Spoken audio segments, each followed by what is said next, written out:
Hello everyone, welcome back to my YouTube channel Study with Chaudhary Darshit. So today we will discuss about learning disabilities. Subject is CDP, that is Child Development and Pedagogy. So first we will discuss about learning disabilities कि learning disabilities जो हैं वो क्या होती हैं.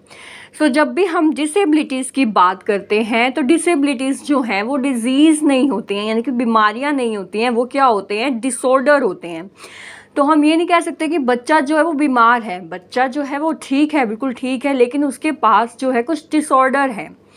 ठीक है, तो उसको क्या बोलेंगे, लर्निंग जो है डिसेबिलिटीज़ जो है क्या होते हैं, डिसऑर्डर्स होते हैं जो क्या करते हैं, दैट अफेक्ट लर्निंग या प्रोसेस ऑफ लर्निंग, जो क्या करते हैं लर्निंग या लर्निंग की प्रोसेस को अफेक्ट करते हैं, वो क्या कहलाए जाते हैं, लर्निंग डिसेबिलिटीज़. ठीक है, तो लर्निंग डिसेबिलिटीज़ में जो सबसे पहले हम बात करेंगे वो हम बात करेंगे डिसलेक्सिया की. ठीक है, तो अब यहाँ पर हम बताएंगे कि जो डिसलेक्सिया है वो क्या होती है, कौन सा डिसऑर्डर, कौन सी डिसेबिलिटी है ये.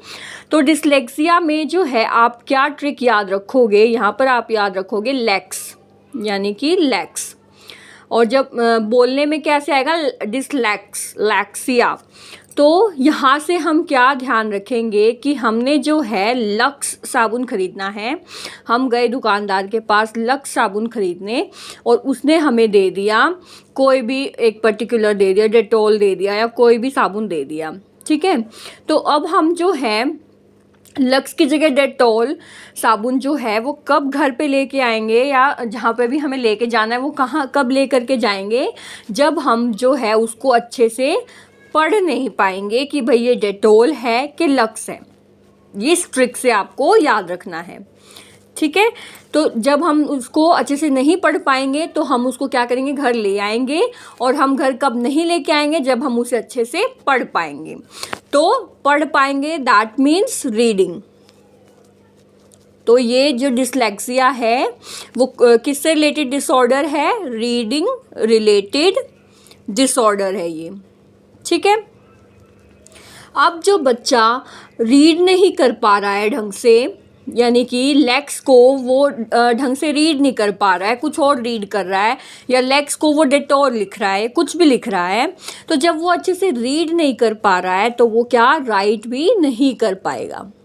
ठीक है, और जब वो राइटिंग ही गलत कर रहा है, यानी कि लक्स को वो डेटॉल लिख रहा है, तो जब उसकी स्पीकिंग की बात आएगी तो वो उसको भी गलत बोलेगा. ठीक है, और जब वो रीड नहीं कर पा रहा है, राइट नहीं कर पा रहा है, स्पीकिंग नहीं कर पा रहा है, दैट मीन्स वो उसको समझ भी नहीं पाएगा, यानी कि जो उसकी अंडरस्टैंडिंग है वो भी नहीं कर पाएगा. ठीक है, तो डिसलेक्सिया जो है वो कौन कौन से रिलेटेड डिसऑर्डर हुई, रीडिंग, राइटिंग, स्पीकिंग और अंडरस्टैंडिंग. ठीक है, नेक्स्ट जो है हमारी डिसऑर्डर आ गई डिसग्राफिया. अब डिसग्राफिया जो है उसको कैसे समझेंगे, यहाँ पर एक वर्ड आ रहा है दैट इज़ ग्राफ. यहाँ पर एक वर्ड आ रहा है, उसका नाम है ग्राफ. ठीक है, अब ग्राफ क्या होता है, ग्राफ जो है एक मैथ्स में बनता है, उसको हम क्या करते हैं, एक मैथमेटिकल रिप्रेजेंटेशन होती है जिसको हम क्या करते हैं, राइट करते हैं. ग्राफ को हम बोल तो नहीं सकते, उसको राइट किया जाता है, उसमें बनाए जाते हैं ग्राफ को.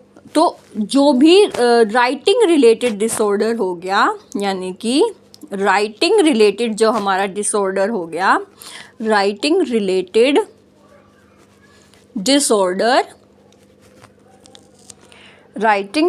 डिसऑर्डर जो हो गया वो क्या हो गया हमारा, डिसग्राफिया. ठीक है, तो अब अगर एग्ज़ाम में पूछ लिया जाए कि सिर्फ राइटिंग से रिलेटेड डिसऑर्डर तो बताना है, तो वहाँ पर आप देख के किसको टिक करोगे, डिसग्राफिया को.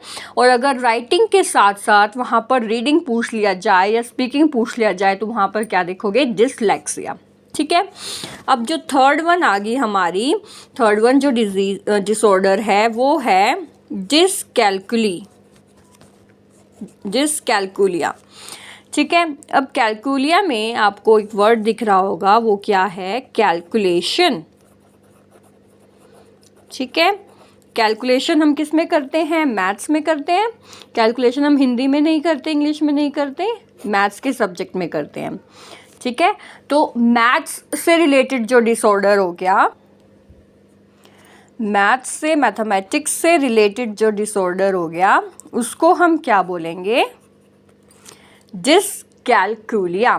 ठीक है, अब जो नेक्स्ट हमारा जो डिसऑर्डर है वो है डिस्प्रेक्सिया। ठीक है, अब डिस्प्रेक्सिया के लिए हम क्या याद रखेंगे? यहाँ पर एक वर्ड है प्रेक्स। ठीक है, अब इस प्रेक्स को हम कैसे याद रखेंगे? प्रेस से।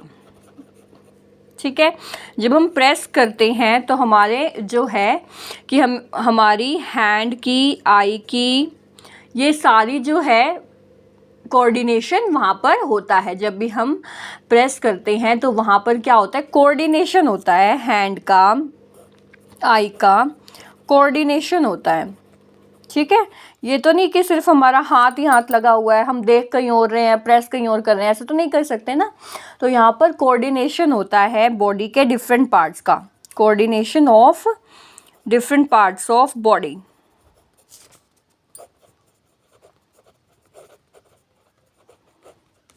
ठीक है, तो इसको और क्या बोलेंगे?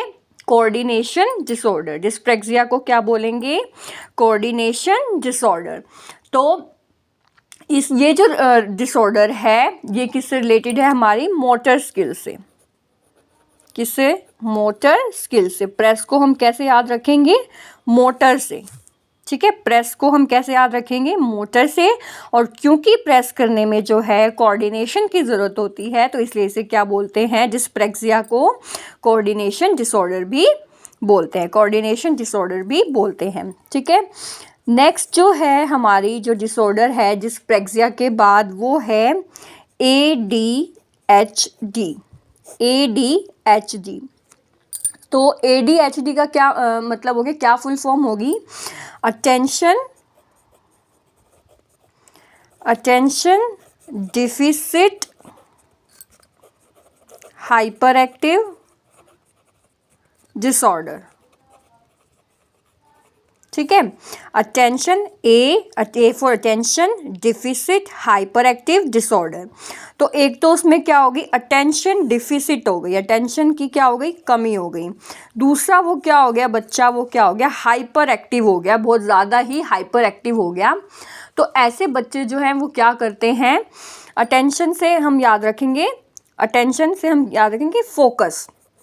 ठीक है, तो ऐसे बच्चे जो हैं वो क्या करते हैं? एक चीज़ पे फोकस नहीं कर पाते, unable to focus on one thing. तो वो कौन सा डिसेबिलिटी हो गया? ADHD, attention deficit hyperactive disorder. ठीक है, नेक्स्ट है हमारा डिस्मॉर्फिया।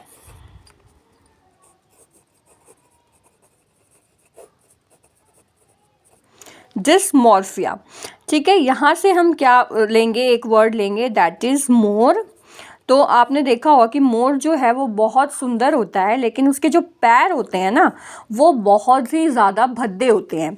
तो वो अपने पैर को देख के वो समझता है कि वो बहुत ज़्यादा बदसूरत पक्षी है एक। तो उसको क्या हो जाता है? मोर को भ्रम हो जाता है एक तरीके से, और उस भ्रम को जो है क्या बोलते हैं? कन्फ्यूजन बोलते हैं। ठीक है, तो जो कन्फ्यूजन रिलेटेड जो डिसऑर्डर है उसको क्या बोलते हैं? डिस्मॉर्फिया। तो मॉर्फ से हमें याद रखना है, मोर के एग्जाम्पल से। तो बाकी के जो डिसेबिलिटीज़ हैं वो हम अगले वीडियो में करेंगे। अगर आपको ये वीडियो अच्छी लगी हो तो इसको लाइक, शेयर एंड सब्सक्राइब ज़रूर करिएगा। Thanks for watching. For more updates please like, share and subscribe my YouTube channel.